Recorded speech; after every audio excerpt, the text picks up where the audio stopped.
Президент вселенной Дед Лунтик в последние дни крепко осерчал на западные демократии и даже пригрозил выйти из НАТО. Причина озвучена. Страны ЕС отказываются нести прямую демократию и свободу жителям Ирана и мир Ормузскому проливу. Хотя, скажем прямо, цели благородные и полезные всем. Иран начинает дружить с Израилем, мирный атом служит на благо региона. Танкера косяками идут через Ормузский пролив, эскортницы возвращаются на нерест в Дубай. Ароматы кальяна успокаивающе смешиваются с щадящими кебабами и дарят ощущение безопасности и сытости. Так в чем проблема? Похоже, европейцам и другим партнерам США не нравятся методы борьбы за мир. Некоторые лидеры даже подозревают, что в результате эпичной ярости именно европейцы рухнут в каменный век без нефти, а Иран без айфонов и кроссовок Nike прекрасно обойдется. Но проблема, разумеется, глубже. Альянс НАТО всегда был вспомогательными силами для мирового жандарма и неоднократно приходили на помощь США. Все помнят операции в Ираке и Афганистане и реакцию Альянса на прямую атаку на Штаты 11 сентября. Вернее, не так. К сожалению, в Белом доме сегодня об этом не помнят или сильно стараются забыть. Но мы не Дед Лунтик. Мы помним. Теперь хронология последних событий. 28 февраля без уведомления своих партнеров и союзников, без консультаций, без просчета рисков и какого-либо одобрения со стороны кого-либо, США и Израиль начинают нести мир в Иран. И все идет как бы хорошо, но режим оказывается сильнее, чем мы думали. А Трамп и Нетаньяху не учитывают в своих планах перекрытие Ормузского залива, ответные удары по нефтяной и газовой инфраструктуре Персидского залива. Спустя месяц режим Ирана не пал, пролив закрыт, мир на пороге нефтяного кризиса. И в этот ключевой момент оказывается, что у США был только план А.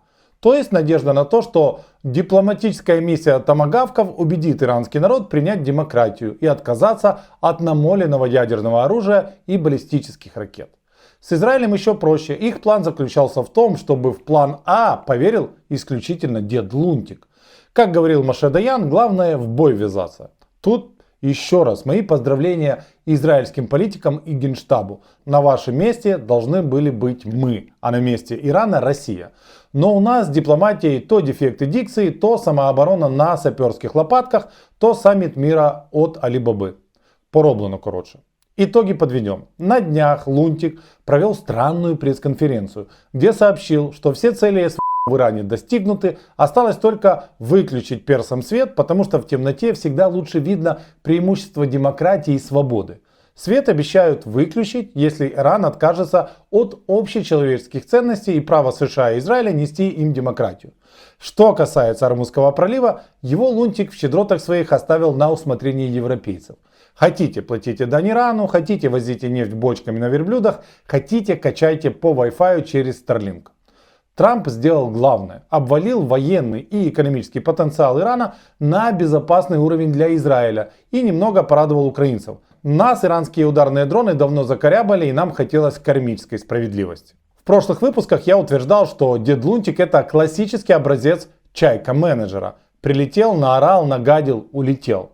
На данный момент это точно укладывается в этапы плана Epic Fury, который в США многие называют Эпштейн-Фьюри, потому что сильно подозревают Лунтика в маленькой победоносной войне ради спасения рейтингов себя любимого и республиканской партии заодно.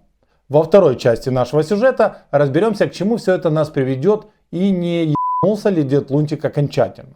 Доброго ранку, мы из Украины, мене звати Рауль. Сегодня мы решили выйти в 9 утра, посмотрим, к чему нас это приведет. Как утверждают сразу две аишки, просмотры на дои и процент жиров в масле сильно вырастут именно в этот час. Ибо субботним и воскресным утром вы прямо няшки. Поэтому ставим лайки, не ленимся делать перепосты. Кто не подписался, самое время это сделать. Кто подписан, проверьте уведомления, колокольчики и так далее. Враг не дремлет и борется с правдой весьма изощренно. Хотите помочь проекту? На YouTube все ссылки в описании к видео, а на Фейсбуке в комментариях. Огромная благодарность нашим новым и спонсорам-ветеранам на Patreon и YouTube. Ваш вклад неоценим. Партнер нашого проекту – компанія Grand Instrument. Це лідер на ринку професійного обладнання для СТО. Я думаю, що багато хто з вас знає, що таке TopTool. Це ручний інструмент і це спецінструмент. Компанії Grand Instrument ви зможете собі підібрати будь-який комплект, тому що це ідеальний баланс ціна-якість. А зараз в мене в руках знаменита тріскачка, яка рухається в будь-якому напрямку, і це прям фірмовий знак компанії TopTool. Повірте мені, вам сподобается. Теперь возвращаемся к деду Лунтику и прогнозам. Ему 80 лет, и если сравнивать с мумиями фараонов, он образец ментального и физического здоровья. Как говорится, мозг Эпштейна, тело Франкенштейна. Меньше с тем.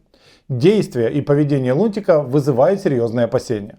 На данный момент всем очевидно, что для поддержания ярости на уровне эпичности США и Израилю нужна помощь союзников. Особенно если застрельщики не отказались от сухопутной операции. Как это делает Лунтик? Естественно, максимально тонко. Я позвонил во Францию, Макрону, с которым жена очень плохо обращается.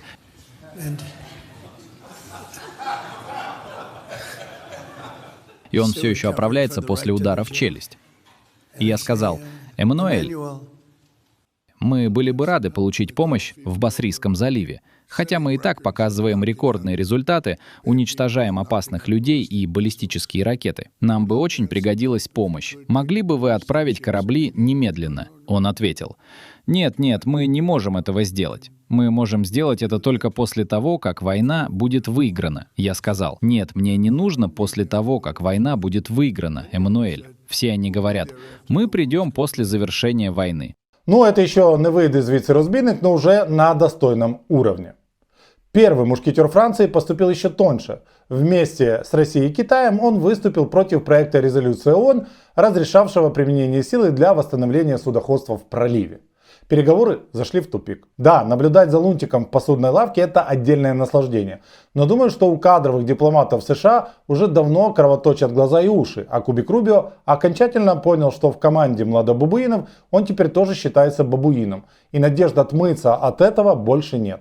Но Лунтика и его группе из МАГА не смущает вообще ничего. И дед уверенно движется к основанию то ли новой религии, то ли Царства Божьего. Я не знаю, почему никто этого не сделал ранее, но пришел час писать Евангелие. Цитата первая. «И опалило меня светом кудрей нашего Мессии, и молвил он ко мне на американском с арамейским акцентом. В вербное воскресенье Иисус вошел в Иерусалим, и толпы людей приветствовали его хвалой и почитали как царя. Теперь меня называют царем», говорит Трамп. Можете в это поверить? Нет, ответили люди на площади. Но если сын Божий Лунтик превратит порося в карася, когор в курни, а игристое шабо в шампанское дом Периньон, то они бесплатно уверуют и пойдут бить морды фарисеям и раскулачивать маетки мытарей. И нарекли торговца его царем, и потребовали хлеба, вина и зрелищ. Может, еще крабов. В общем, Евангелие от Рауля, глава 1. Что будет дальше? В Финляндии борец Дмитрий Медведев уже заявил, что Лунтик паяц и комедиант, и он никогда не воспользуется 13-й графой НАТО и не выйдет из Альянса, потому что ему просто-напросто не позволит Конгресс. Я добавлю, врачи, возможно, тоже. Лунтик Великий сейчас стоит перед дилеммой: дать прощальный залп по электростанциям Ирана и уносить ноги из региона, или начинать сухопутную операцию без поддержки НАТО. Третий вариант — собирать коалицию и сделать все правильно и по уму — я не рассматриваю. Младобабуин Стайл такой опции, как по уму, не предполагает. Оба сценария плохие. Трамп обязательно выберет худший. Но это уже другая история. От вас же я хочу услышать: дед Лунтик болен и глуп, или это тонкий и долгосрочный план, масштаб и величие которого увидят лишь следующее поколение американцев и записанный на флешку Илон Маск? Мне реально интересно. Ну, правда, потому что точно знаю, МАГА по-прежнему истово верит в гениальность Лунтика. А сюжет закончим оптимистичными новостями. Американский космический корабль «Орион», который летит к Луне в рамках миссии Артемида-2 с 4 астронавтами на борту, уходит с орбиты Земли и отправляется в сторону ее спутника, к Луне. Задача американской экспедиции — опровергнуть теории певца Юрия Лозы о плоской Земле и о том, что американцы никогда не висаджувались на Луні. Будемо наблюдати. На цьому все. Ви дивилися проект «Україна в вогні». Пам'ятайте про те, що попри усі негаразди, рано чи пізно імперію буде зруйновано. Слава Україні!